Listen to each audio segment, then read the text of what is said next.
जय महाराष्ट्र रत्नागिरीकर। आज तुमच्याकडे अर्जंटली एवढ्या पावसामध्ये भिजत यायचं कारण असं आहे की 1 वर्ष झालं मी तुम्हाला वारंवार सांगतेय की मी तुमच्या समोर काय येत आहे। गेल्या वर्षभरात मला आणि तुम्हाला सगळ्यांना पोलिसांचा अनुभव खूप वाईट आलेला आहे आणि तोच सगळ्यांना येतोय, म्हणून मला वारंवार पुरावे द्यायला आणि पुराव्यासह, कारण की कायद्याचं काम हे पुराव्याने चालतं, पुरावा नसेल तर तुम्हाला कुठलाही विचारणार नाही। त्यासाठी मी आज आली आहे की आज काय घडलंय, आपल्या रत्नागिरीत काय चाललंय आणि आता अख्ख्या महाराष्ट्रातच काय चाललंय हे मला कळत नाहीये। आता जी झाली ती घटना तुमच्या आमच्या रत्नागिरीला काळीमा फासणारी झालेली आहे आणि पोलिसांच्या तर तोंडाला काळच फासलेला आहे। ह्या पोलिसांनी काय घडलंय ते मी तुम्हाला सांगते। तो आपल्या रत्नागिरी शहरामध्ये पासपोर्टचं गोपनीयतेचं काम करणारा किरण डांगे हे नाव लक्षात ठेवा, कारण की डांगे ह्या नावाने रत्नागिरी गाजवली होती आणि त्याच्यामुळे डांगे हे नाव ऐकलं की भले थरथर कापत होते आणि डांगे ह्या पोलिसांच्या नावाने एक आदर होता। तो ह्या डांगेने सगळ्या नावाला काळीमा फासलेला आहे। त्याने काय केलंय, पासपोर्टच्या कामाच्या संदर्भात ज्या वेळेला त्याच्याशी काही युवकांचा संदर्भ येत होता आणि युवकांचा संपर्क येत होता, तेव्हा त्याने 19 ते 25 ह्या वयातल्या मुलांशी मैत्री करून त्या मैत्रीच्या आधारे त्या एका मुलाला, जरी तो मुस्लिम असला तरी त्या मुस्लिम मुलाच्या मोबाईल मध्ये एवढं घाणेरडं आणि एवढं सेन्सिटिव्ह विषय, ड्रग्ज असून द्या, अफू असून द्या, गांजा असून द्या आणि इतर काही ड्रग्ज आहेत जे पोलिसांना माहिती आहे, ह्या पोलिसाला पूर्णपणे माहिती आहे, हा माझा आरोप आहे। कारण की त्या पोलिसाचं चॅटिंग माझ्याकडे आहे। त्याने स्वतः त्या मुलाकडे, त्या 25 वर्षाच्या मुलाकडे, तुझी मैत्रीण पटव, मला मैत्रिणीला भेटवून दे, तुझ्या काळ्या काचा असलेली गाडी माझ्याकडे घेऊन ये। दरवेळेला ते त्या गाडीतून फिरत असतात, कोणालाही एवढ्या काळ्या काचा वापरण्याची परमिशन नाही, पण या मुलाकडे एवढी डार्क काचा असलेली गाडी तो फिरवतोय। वय वर्ष 25, त्याच्याकडे हे एवढं सगळं कुठून आलं आणि डुप्लिकेट करन्सीचा पण विषय दिसतोय, मुलींचा, ड्रग्सचा आणि हा काळ्या काचा घेऊन फिरणाऱ्या ह्या पोलिसाने आपल्या कॉन्टॅक्ट मध्ये ह्या वयाची मुलं ठेवलेली आहेत। आता सावध कोणापासून राहायचं, ह्या रक्षकांपासून, हे भक्षक बनलेले आहेत त्यांच्यापासून आपल्याला सावध राहावं लागेल का? कारण की प्रत्येक वेळेला जयगडचा विषय असून दे, कुलदीप पाटीलने सुद्धा हेच केलं, अशा युवकांच्या मागे राहून त्यांना सपोर्ट करून पहिला खून पचवला त्या वीरचा, म्हणून त्याने बाकीचे खून केले। हा कुलदीप पाटील बद्दल मी तुम्हाला सांगितलं की मी 15 ऑगस्टला उपोषणाला, आमरण उपोषणाला बसणार आहे, त्याला बडतर्फ केलंच पाहिजे, त्याची नुसती चौकशी कसली करताय।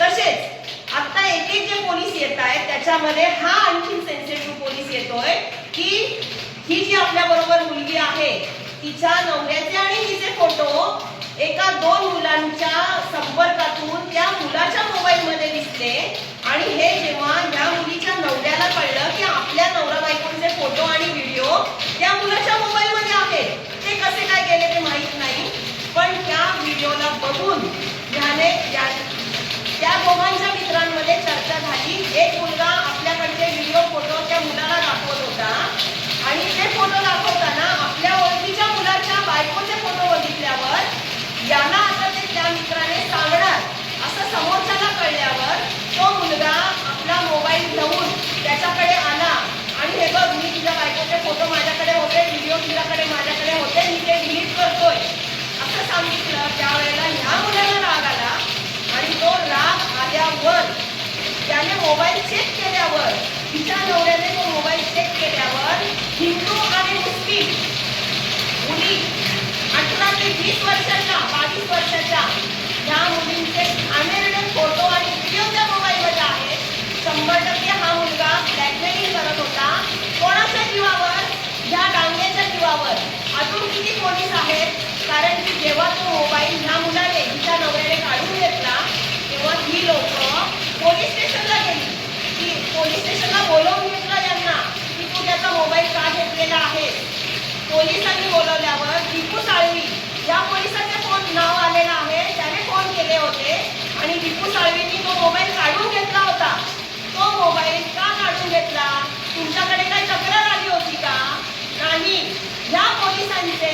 मोबाईलमध्ये चॅटिंग होतं, आक्षेपार्ह फोटो होते आणि ड्रग्सचे फोटो ह्या लोकांनी, ह्या मुलाचे फोटो बघा आणि व्हिडिओ बघा, ह्याने खोटी करन्सी, ड्रग्स आणि अफू, गांजा आणि चरस बरंच काही आहे त्या फोटोमध्ये. ते फोटो त्याचे दाखवले तर पोलीस म्हणाले तुमचं काय ते बोला, बाकीचं राहू दे. म्हणजे तुम्हाला बाकीच्या गोष्टींची काहीच घेणं देणं नाहीये का? पोलीस स्टेशनला बोलवल्यानंतर समोरचा माणूस काय सांगतोय हे ऐकायचं नाहीये का? तुम्हाला फक्त त्या मोबाईलशीच घेणं देणं होतं का? आणि तुम्ही हे करताय हे तुमच्या साहेबाला माहितीये का?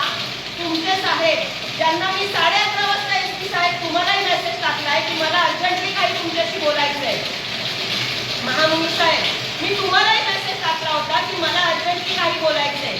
मला एवढंच बोलायचं होतं की त्या वेळेला तो मोबाईल ताब्यात घेतलेला आहे आणि हे पोलीस आणि तो मुलगा मिळून जो मोबाईलचा डाटा डिलीट करतील तो मोबाईल तुम्ही ताबडतोब तुमच्या ताब्यात घ्या, एवढंच माझं सांगणं होतं.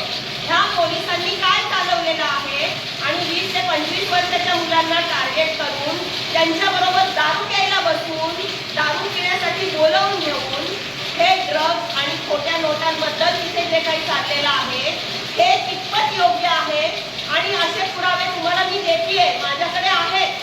त्यांच्यावर कारवाई करणार आहे का की कुलदीप पाटील सारखाच त्यांनाही त्यांचं कुटुंब आहे म्हणून माफी मिळणार आहे, हे मला तुम्हाला विचारायचं आहे. या व्हिडिओमध्ये मी आता एवढंच सांगतेय की ह्या कमी वयाच्या मुलांना टार्गेट करून जर अशा घटना घडणार असतील तर IG कोकण रेंज मीना कुमार यांनी साहेबांनी आता लक्ष घालणं गरजेचं आहे. कारण की आता आम्ही कोणावर भरोसा ठेवायचा आणि का ठेवायचा आणि कसा ठेवायचा याबद्दल आता सगळ्या जनतेने विचार करण्यासारखी गोष्ट आहे. आणि अफू, चरस, गांजा याच्याबद्दल ज्या केसेस होत आहेत त्या केसेस खऱ्या होत आहेत का? आणि जर पोलीस स्टेशनला जर तुम्हाला फोटो दाखवले आणि तुम्ही जर कारवाई करत नाही आहात म्हणजे तुम्ही डबल गेम करताय का? जनतेची तुम्ही फसवणूक करताय. जर अशी फसवणूक होणार असेल तर कुलदीप पाटील सारखे हा जो किरण डांगे आहे आणि इतर कोणी पोलीस आहे म्हणून जे बोलत होते ते साधे करन्सीच्या या केसमध्ये असलेली माणसं आहेत. करन्सीची केस ज्यांच्यावर चालू आहे कोर्टामध्ये ती लोक ह्या केसमध्ये मध्यस्थी म्हणून कसे काय बोलत होते आणि फोन काढून घेतलेला आहे. तो फोन निकू साळवेंनी काढून घेतल्यावर वरिष्ठांनी काढून घेतलाय असं आता मला महामुनी साहेबांनी सांगितलंय. तर साहेब त्या फोन बद्दल आणि ह्या किरण डांगे बद्दल चौकशी होणार का आणि याच्यावर कारवाई होणार का? आणि ह्या मुलांचं भविष्य नरकात टाकणाऱ्या पोलिसांना शासन होणार का? हा माझा प्रश्न आहे. जय हिंद, जय महाराष्ट्र. अशाच नवनवीन घडामोडी पाहण्यासाठी 24 न्यूज चॅनलला आत्ताच सबस्क्राईब करा, शेअर करा आणि बेल आयकॉनला प्रेस करायला विसरू नका. आणि हो, तुमची प्रतिक्रिया देखील कॉमेंट बॉक्समध्ये नोंदवा.